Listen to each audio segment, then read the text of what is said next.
Hello बच्चों, तो चलिए इस प्रश्न को पढ़ते हैं। वक्र y बराबर cos x तथा रेखाओं y बराबर x प्लस 1 तथा y बराबर 0 से घिरे बड़े क्षेत्र का क्षेत्रफल है। विकल्प ए 1/2 वर्ग इकाई, विकल्प बी 3/2 वर्ग इकाई, विकल्प सी 1 वर्ग इकाई और विकल्प डी 2 वर्ग इकाई। तो यहाँ पर देखो y बराबर cos x, y बराबर x प्लस 1 तथा y बराबर 0 से घिरे बड़े क्षेत्र का हमें क्षेत्रफल बताना है। तो प्रश्न में आगे बढ़ने से पहले इस प्रश्न से संबंधित जो मुख्य उदाहरण है उसकी हम चर्चा कर लेते हैं। तो देखो मुख्य उदाहरण देखना क्या हो जाएगी। हम जानते हैं कि cos x का जो समाकलन का सूत्र है x के सापेक्ष क्या होता है, ये होता है हमारे पास में sin x प्लस में समाकलन का चर c।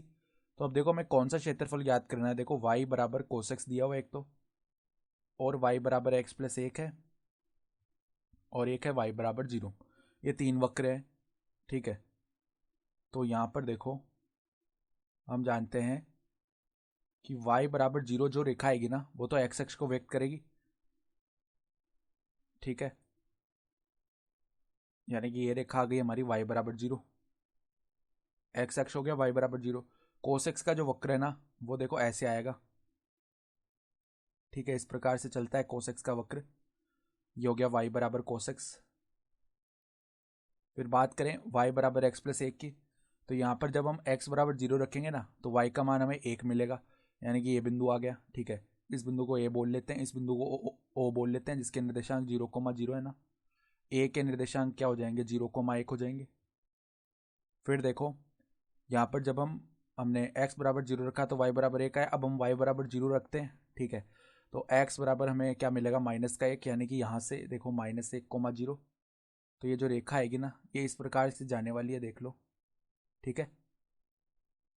इस प्रकार से बढ़ेगी ये रेखा। ये कौन सी रेखा है हमारी, y बराबर x प्लस 1, ठीक है। और y बराबर 0 ये रेखा है, ये क्या है, y बराबर 0 है। तो हमें इनसे घिरे बड़े भाग का क्षेत्रफल बताना है।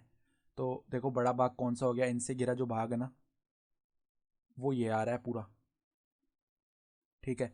ये क्षेत्रफल हमें सवाल में ज्ञात करके बताना है, जिसको हमने छायांकित कर दिया है। तो ये क्षेत्रफल ज्ञात करने के लिए देखो हम क्या करने वाले हैं, ये पूरा देखो छायांकित कर लेते हैं इस प्रकार का।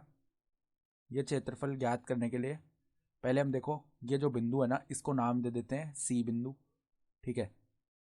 तो हम क्या करते हैं, देखो बी नाम दे देते हैं, चलो बी नाम दे दिया।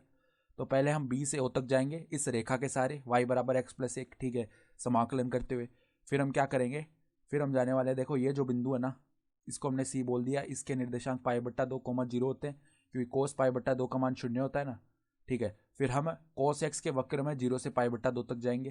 तो हमारा अभिष्ट क्षेत्रफल देखना क्या आएगा, अभिष्ट क्षेत्रफल बराबर में पहले देखो समाकलन, हम यहाँ पर रेखा के सारे यानी x प्लस 1 का समाकलन कर देंगे dx, -1 से लेकर कहाँ तक, 0 तक, ठीक है।